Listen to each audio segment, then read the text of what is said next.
తెనాలిలోని బుర్రిపాలెం రోడ్లోని శ్రీ మహాత్మా సేవాశాంతి ఆశ్రమంలో నీరుకొండ శ్రీ ఆదిత్య తన తల్లి నీరుకొండ వెంకటరత్నం పేరిట, అలాగే సంపతి శివ నాగేశ్వరరావు పేరిట ఆయన తల్లి తిరుపతమ్మ ఆధ్వర్యంలో అన్నదాన కార్యక్రమాన్ని నిర్వహించారు. ఆశ్రమ వ్యవస్థాపకులు వజ్రాల రామలింగాచారి వారికి కృతజ్ఞతలు తెలిపారు.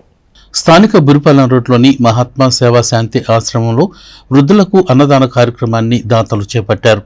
నీరుకొండ శ్రీ ఆదిత్య అనే అతను తన తల్లి నీరుకొండ వెంకటరత్నం పేరిట అన్నదానం నిర్వహించారు.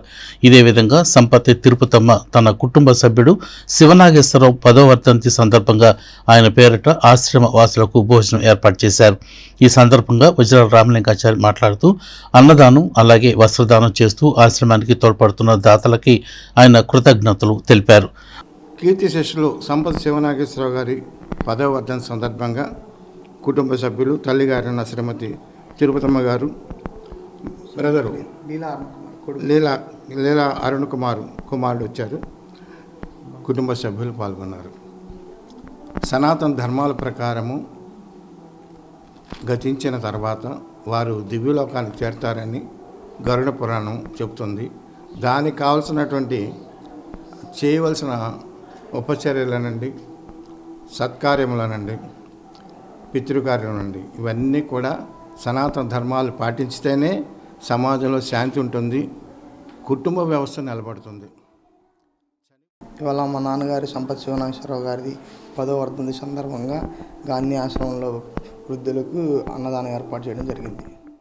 కొత్తపేటలోని మున్సిపల్ బాయ్స్ హై స్కూల్లో నీరుకొండ వెంకటరత్నమ్మ టీచర్ వద్ద 10వ తరగతి చదువుకున్నానని ఈ సందర్భంగా ఆయన గుర్తు చేసుకున్నారు. వారి ఆత్మకు శాంతి కలగాలని వజ్రాల రామలింగాచారి ఆ దేవుణ్ణి ప్రార్థించారు. ఈ కార్యక్రమంలో దాతల కుటుంబ సభ్యులు పాల్గొన్నారు.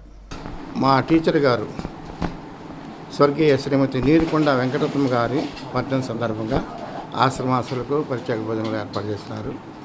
నేను 10వ తరగతి చదువుతున్న తెనాలి మున్సిపల్ బాయ్స్ స్కూల్లో ఆమె హిందీ టీచర్ గారు వచ్చారు.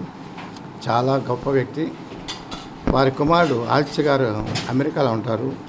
ప్రత్యేకంగా ఇక్కడ ఆశ్రమంలో వారి అమ్మగారి పేరుతో భోజనాలు ఏర్పాటు చేశారు.